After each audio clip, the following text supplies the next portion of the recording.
Okay, welcome to Our Best Relationships, Part 1. This is the second class in the program of the summer of 2022, the Complexity and Justice course. So welcome to this second week. Last week we were talking about being our best selves, being who it is that we could be so that we were self-actualized. Remember, we talked about Maslow's hierarchy of needs and how it is that we would like to be able to be self-actualized. It would help if we knew what that was. But so for most of us, when we consider this hierarchy of needs that Maslow put together for us, when we look down at down here at our physiological needs, mostly we have those met. Mostly we're feeling pretty safe. Depends on where we live to some degree. But it's also true that for most of us, the issue is here at love and belonging. For most of us, the quality of our lives in any given point is most likely going to be a function of how well our personal relationships are going. How am I getting along with my partner? With the people I work with my family, with my parents, with my kids. Those relationships are the ones that will dictate for us how's my life going right now. So it makes sense for us to want to pay attention to our relationships so that we have the very best ones that we can. So that's what we're working on this week, is improving the quality of our relationships by identifying and addressing the conflicts that arise for us. Okay, now every relationship is a kind of contract. It's not typically written down. Sometimes people have written down marriage vows, that kind of stuff, but there's an agreement that we make about how it is that we're going to be with each other. And ideally, that what we've constructed is a relationship that's going to be stable. Now, for a relationship to be stable, it has to balance rights and responsibilities. If I have too many rights, I'm privileged. If I have too few and I have too many responsibilities, I'm going to feel oppressed. So I want to be real clear here about what it is that we mean by rights and responsibilities. A right is something that happens that is a construction of the relationship that says, here's what you have the authority to do. These are the decisions you get to make. This is what's up to you. This is the power that you have in your relationship now. Responsibilities have to do with, these are the things that the system is saying that I have to produce. So I'm responsible for feeding my kids, or for keeping gas in the car, or there's all kinds of things we might be responsible for depending upon the kind of relationship that we are in. It's important that these rights and responsibilities remain balanced, because if I have too many of one or the other, it will disrupt the quality of the relationship that I have with somebody else. Okay, so the way that we keep these rights and responsibilities balanced is a kind of moving target. For our little kids, they don't have very many rights and they don't have very many responsibilities. They get to be teenagers and they want to have more rights, and so we tell them that they have to be more responsible. If you want to drive a car, you've got to get a driver's license. So there's certain things you need to do so that you can have the right. Now, as we're talking about complexity and justice, one of the things we're going to look at is what people call Second Amendment rights. Part of the problem that we're having in our nation now is that people are claiming rights without claiming responsibilities to balance them. So let's look at the ways that we might be able to create stable relationships because we're balancing how we distribute rights and responsibilities. And there are three basic ways that we can do this. We can do this as a fiduciary, a reciprocal, or a mutual relationship. Let's tease these apart a little bit. A fiduciary, we tend to think of fiduciary, the term fiduciary is typically used within financial agreements, but essentially fiduciary means entrusted. The person who is the fiduciary, or in a fiduciary relationship, the person with the rights and responsibilities has the rights and responsibilities because they're responsible for somebody else. I have a right to do this because I'm responsible for somebody else's well-being. As a father, I have a right to tell my 7-year-old when she's going to go to bed because I'm responsible for her getting enough sleep. As a teacher of this course, for example, I have a right to decide what we're going to talk about. But I have a responsibility of making it be something that's actually going to be helpful for you. As a coach, as a cop, as a judge, there are like thousands of different kind of fiduciary relationships that we're going to be in. And these are stable when the rights are used for the purposes of meeting the needs of others. Right? So corruption can happen when somebody's claiming rights, but they're not being responsible. Second way that we do this is what we call a reciprocal relationship. It's going back and forth. And this is what we do when we hire somebody to do something. We have some kind of contract. It may not be written down. It can be a verbal contract or even not even spoken. But we kind of assume that certain things are going to be true in this. We're going to have a kind of relationship in such a way that I have certain rights that match my responsibilities, and your rights, if we're in a reciprocal relationship, are also going to be matched that way. This is like when you go to the grocery store, you have a reciprocal relationship with the checker. You know, the checker's going to figure out what you pay. You're going to pay the checker. The checker's got a job to do. Checker is serving you. We're serving the checker. So we're interchanging. There's a kind of exchange of goods and services between people within a reciprocal relationship. The third kind is a mutual relationship. And within a mutual relationship, everyone has the same rights and responsibilities. So we have you and I are going to go out to eat, and we're going to say, okay, where do you want to go? I don't know. Where do you want to go? We're going to make this decision together because we each have the same rights and responsibilities. Mutual relationships have the advantage of allowing for a much deeper level of intimacy than reciprocal or certainly fiduciary relationships. Fiduciary relationships have a kind of, can be very loving, but they're not intimate in the sense that mutual relationships can be. Now, every relationship is going to be a mix of all three of these. So at certain points in my relationship with my wife, it's mutual. We each have the same rights and responsibilities. Fundamentally, in a marriage these days, people want a mutual relationship. But throughout time, marriage has been much more a fiduciary relationship insofar as the man is the head of the household and he owns the wife and the cattle and the children. In many parts of the world, it's a reciprocal relationship insofar as men have certain rights and women have certain rights, and there's a clear demarcation between the roles. This is what each can expect of the other. For most of us in the West now, because mostly what we want from marriage is, or from a primary intimate relationship, whether we're legally married or not, what we're really looking for the most part, is intimacy. And intimacy is only really available in the context of a mutual relationship. We each have the same rights and responsibilities. The problem with a mutual relationship is that we have way too many decisions to make to have time to make them.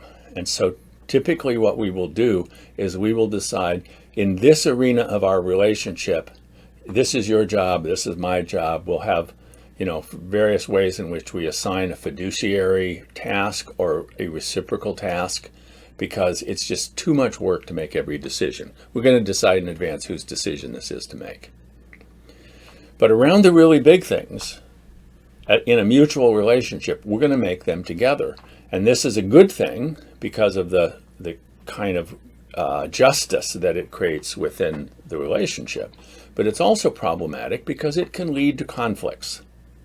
So conflicts are when I'm not who you want me to be, or you're not who I want you to be. I'm going to blow this up a little bit so we can see what I'm talking about here. So when the other's not as I want the other to be, or when I'm not who you want me to be, we're going to have a conflict.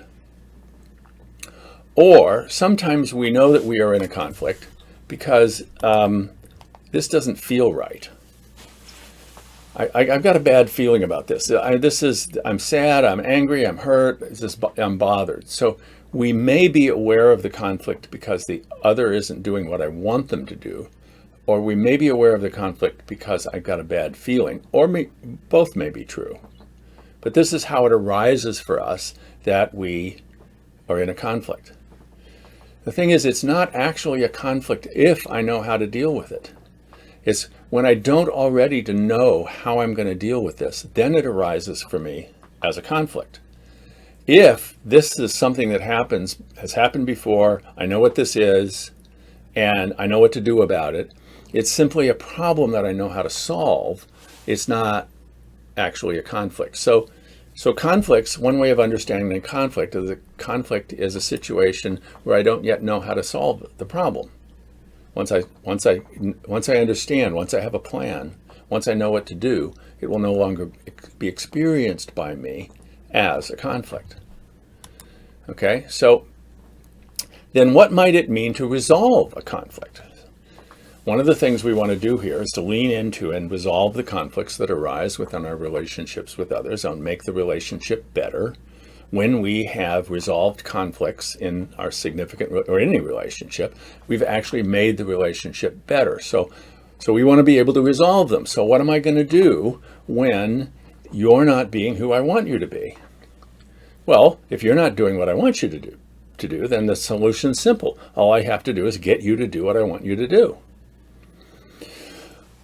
Or it may be that the conflict has arisen in such a way that now we have a bad feeling and we're not as tight as we used to be and we're upset with each other. And so it's the emotions that are arising that are really what we see as the problem. So the thing that I want to do is to be able to fix your feelings such that we are not upset with each other anymore.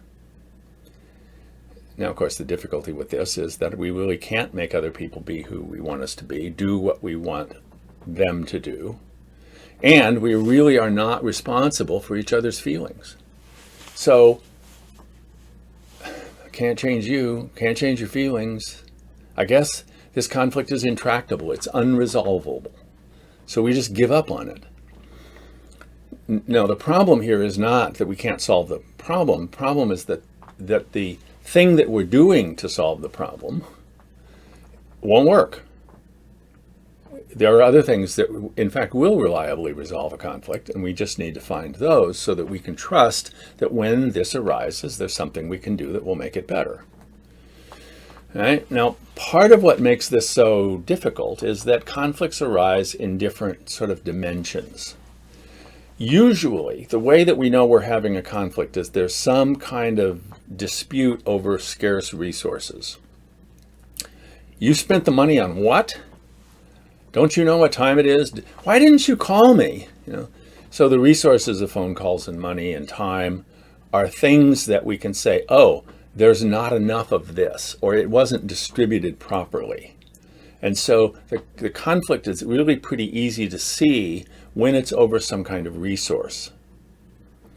But sometimes we will resolve what feels like the resource-based aspect, and then it just keeps coming up again and again and again, because it's not just about the resources. It's also about who are we to each other? What is the nature of our relationship? How are we going to treat each other? Do I really matter to you? And at times it's even a matter of the process. When we get in this situation, how are we going to make decisions to resolve this? What's the process by which we will make decisions? Now, you may have had a living situation at some time in your life when somebody was upset about whether or not the toilet seat was up or down. Toilet seats are great examples because toilet seats are either up or they're down. They're not halfway. So as a resource-based issue, it's easy to see, the toilet seat's up or the toilet seat's down, and we may not have come to an agreement about whether or not it should be up or it should be down because we have different reasons why wanting it in different configurations. But the fact that that toilet seat is always left up is not just a problem of the toilet seat being up. It's the fact that you're not listening to me. Now, you're not paying attention. Don't I matter to you? Why are you not considerate of me? And how is it that we will make a decision, since we only have It's a single bathroom apartment and we've only got one toilet. How are we going to come to an agreement about this? How will we resolve this? What's the process by which we will figure this out? So sometimes the complexity of the issue makes it feel intractable because we thought we addressed it. Didn't we talk about this? How can this still be a problem? Because we didn't fully address all of the aspects of the conflict, of the issue. All right? So sometimes we experience the conflict as being severe enough that it feels abusive. Now, for most of us, we would not say that we are being abused in our relationships. Sometimes we have felt that way. Sometimes we have actually been in genuinely abusive relationships. But all the time there is the possibility of abuse arising in our significant relationships, and that can be really damaging. And there are different ways that abuse can happen. If we talk about what is our definition of abuse, what do we mean when we use that word? We may mean very different things about it, even in the abuse prevention field and the domestic violence intervention field, which I've been a part of had been a part of for most of my career. It was not a clear definition of abuse. Part of that is that some abuse is actually criminal. Most is not. And so when you say that you're abusing somebody, well, that's not against the law. No, but abuse is much broader and deeper than that. So when you think of how you define abuse, and let me just invite you to think about what is your definition and see if you can, how does this fit with mine? Because I'm about to give you mine. What do you mean when you're talking about abuse? And part of it is people will say, well, there are different kinds of abuse. There are different modes, right? But some will say abuse is when you go too far. Abuse is kind of, oh, that's too much. I can't take that. Or people may even talk about, does that rise to the level of abuse? When Children's Services is investigating a family because of allegations of child abuse and neglect, they have to make a determination. And part of it is about to what degree is the problem here one that we would classify as abuse, and does that require services from us? The thing is that any kind of abuse is too far. I mean, how big does it have to be before it's a problem, right? Sometimes we will define abuse as anything that causes harm. And I think that's a pretty good aspect of the definition. But sometimes people claim to be harmed when, what's the harm here? People will claim harm when the topic in a classroom is something that they find triggering or upsetting, or it may be harmful that you're in a classroom, you're talking to my kids about transgender issues, right? That's harmful to children. That harms their psychosexual development. So it's kind of tricky to be, and we'll come back to this as an issue, the whole question of to what degree does a particular action cause harm as opposed to just hurt. One of the ways that we define abuse is that anything feels like abuse. If somebody feels like they're being abused, they're being abused. Now, if someone is feeling abused by me, I want to know that. I want to take that seriously. I want to respond to that. But sometimes people are just very sensitive to certain circumstances because of trauma in their life. And I'm not really the one who created that. So we want to be careful about both taking seriously allegations of abuse, but not saying that, this particular action was abuse simply because it was upsetting. And one of the ways that we can define abuse is that it's behavior that controls another. And certainly there are circumstances in which if you're trying to control somebody, that's abusive because it's not something that's appropriate within your relationship. But when I'm driving down the street and suddenly I see the red and blue lights behind me, I pull over. I let the cop control me. He's not abusing me. He's doing his job or her job. But I'm allowing myself to be controlled because I want to live in a community in which we have people who are there creating public safety. Now, if I were a young black man, I might feel differently about that. But given the circumstances of my life, I am perfectly willing to be controlled by the cop pulling me over. So you can see, yes, this is complicated. This is a difficult question. And it's an important question if we're looking at how it is that we improve the quality of our relationships with others. So I want to suggest to you my definition of abuse. This is certainly not the universal definition. Some people have in the field have problems with this definition. So I want to suggest to you that abuse is whenever one uses the power that they have over another. And we all have power over each other. We don't have the same amount of power. We don't have power in the same ways, but everyone has a kind of power in their relationships with each other. But when I use the power that I have over someone else to meet my desires, to get what I want, to grab what I think I deserve, whatever that is, when I'm going to meet my own wishes at the expense of the other, that is abuse. It's power over. It's about me getting what I want, or the abuser getting what he or she wants. And it's about being at somebody else's expense. So I'd like to just invite you to kind of reflect on, how's that feel to you? Does that feel like an okay definition? Does that work for you? Or are there some problems with this? And certainly one of the problems is that when we look at this list, I've done that. I'm not an abuser. I've behaved in such a way. I've at times used the power that I had to grab to get what I wanted, and it was somebody else experienced it as being at their expense. Right? So the problem with this, in terms of trying to prevent abuse in our lives, is that everybody does it from time to time. Right? So we're not going to be able to live lives free of abuse. Either the abuse we do or that somebody else does. What we can do is reduce the frequency and the severity of the abuse that we do to others, that others do to us, and that we do to ourselves.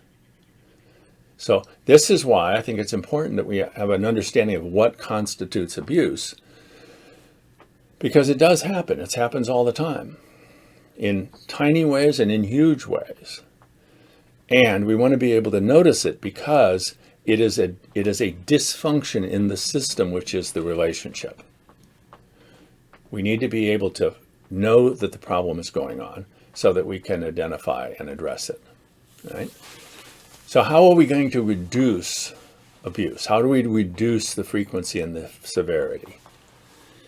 So we need to understand that abuse in the relationship is what we call an emergent property. We're going to talk more about this next week and the week after when we talk about systems and complexity and the concept of emergence within a system. Emergence is a property that arises within the system when there are certain conditions that are met. And this is an example of what we call the law of three. We'll talk more about that later too. But a very familiar example of this is with fire. Fire is an emergent property of a system in which there is fuel and heat and oxygen, insufficient density and proximity such that fire will start. If you have fuel, heat, and oxygen together, you will have a fire. How do you put out a fire? You take away fuel or heat or oxygen. Fire needs all three. You only have to take one of them away to put the fire out. And in different circumstances, you're going to turn off the gas or smother it or pour water on it, or if you're going to put out a fire, there are various ways that we can do that, taking away any one of those three, whichever is the easiest to get rid of. Abuse is an emergent property that arises within a system in which there's a party that has power, has opportunity, has power over and proximity to someone else. If I have power over you and I'm around you, I have the opportunity to abuse you. Now, it takes more than that because I have that proximity and power pretty much all the time. So I also have to have permission. There's some way that I say to myself, if I'm going to be abusive to you, I'm going to say to myself, I have permission to do this. It's really what I should do. It's the right thing to do. I didn't, I was drunk and so I didn't know what I was doing. So there are various ways that people can give themselves permission to do things that are abusive to others. But I can have opportunity and permission and still not abuse if I don't have some kind of motivation. If there isn't something that I think I need that I will get by doing this. Now, maybe I don't even know what I need. Maybe I just think this is what I want, or I'm desperate. And so I'm frantic to make something work. And so I behave in a way that's abusive and uses the power that I have over somebody else to meet my needs at their expense. So all we have to do to reduce abuse is to get rid of any one of these three. The easiest one to get rid of is opportunity. Put the guy in jail. Take the victim to a shelter. Remove proximity in some way. Removing power over is a little tricky, because the only way you can really get rid of power over is to make sure that everybody has the same amount of power. So if everyone is in possession of a lethal weapon, then nobody has power over anybody else. So as long as everybody is carrying a pistol, carrying a firearm, then everybody's going to be safe, because nobody's going to abuse anybody, because they might get killed if they do. Personally, I don't think that's a very good option. That doesn't really create a stable situation. People get killed that way. So taking away power over just doesn't work for me. And removing proximity is expensive. I mean, putting somebody into a shelter, putting somebody in prison, those are very expensive options. Permission. Now, there's certain ways that as a society we say that, oh, I have permission to do this because I'm white, I'm wealthy, I'm a male, I'm of the right religion. There's certain ways in which I may give myself permission. Or maybe I was in an altered mood state, I was drunk, whatever. So I give myself permission. The thing about permission is it's slippery. People don't think they have permission, for the most part, don't think they have the permission to be racist. But of course, that doesn't stop us from acting with unconscious bias and doing things that are racially motivated. So the thing about taking away permission is that we're taking away something that people never really claimed that they had, but only unconsciously give themselves. So taking away opportunity is expensive, taking away permission is slippery. So how about motivation? How about if we take away the motivation to take what you want, to create what you need? Well, the thing about abuse is it doesn't actually work. It doesn't actually create what people need. And I've had this argument with battered women's advocates about whether or not abusers actually win when they're being abusive. No, they don't. Abuse isn't actually an effective conflict resolution strategy. The thing is, if I don't know what I need, then I don't know how to create it. And so I will desperately do whatever I can to get whatever it is that I think I want, at least in the short run. And so the most durable solution to abuse is to be keenly aware of what's motivating us. That is, for me to be very clear about what it is that I actually need and can take the steps to create what I actually need. That doesn't abuse anybody. That creates what I need. I'm able to function better in the system, and everybody wins. So that's what we want to look for here. Is I want to reduce the abuse that I do or is done to me in my life by being keenly aware of what it is that I need, what it is that motivates me. All right.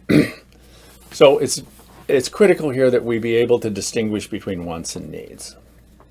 And we often use those words as synonyms, same thing, we just kind of switch them off. And so I want to just, for our purposes, make a distinction between what it is that we want and what it is that we need. Wants tend to be kind of measurable. I will know that I got what I wanted because I have it or I don't. Needs are more like qualities, and sort of like I got some of it, I got some of that quality, but I'll never fully have everything that I need. So needs are an asymptote. There's something I can move towards. Wants I can buy through Amazon, right? So we talk about needs in three different ways. One of the ways that we talk about needs is as a strategy. I need to tell that guy off. I need to set a boundary. I need to, right? So they're very strategic things that we talk about as though they are needs. If I do that thing, I will create some kind of an outcome, some kind of an event is going to happen, and something about this event or this outcome is going to be in some sense more advantageous to me, because it's going to give me more of what I need, which is the quality. There's some quality of being that's missing for me. Now, people get irritated at me because I say, well, but what do you know about what you need? And like, we don't know what we need.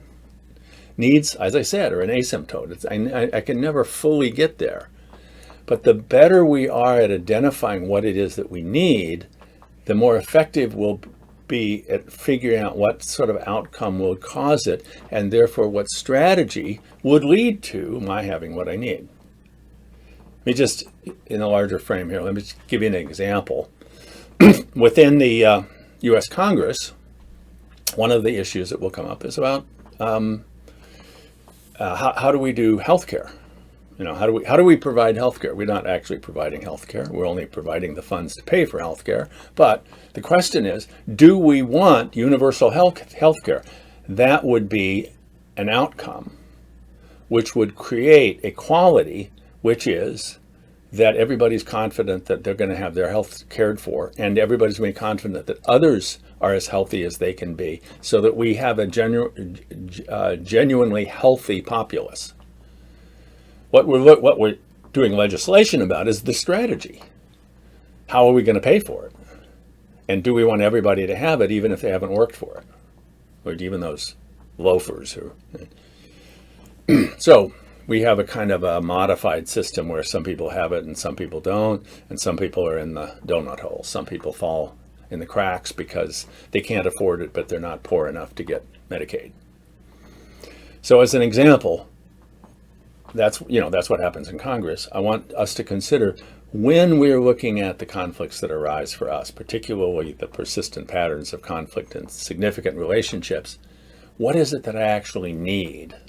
What can I do to create what it is that I need in the moment? All right. So this is the end of this particular. This is Unit 1, the first unit of the second week. If you haven't already, what I suggest you do is you view the video about 4 strategies for resolving conflict, 4 things that only work sometimes, and the one thing that will work dependably. And then come back and see part 2 of these videos about our best relationships. All right, take care.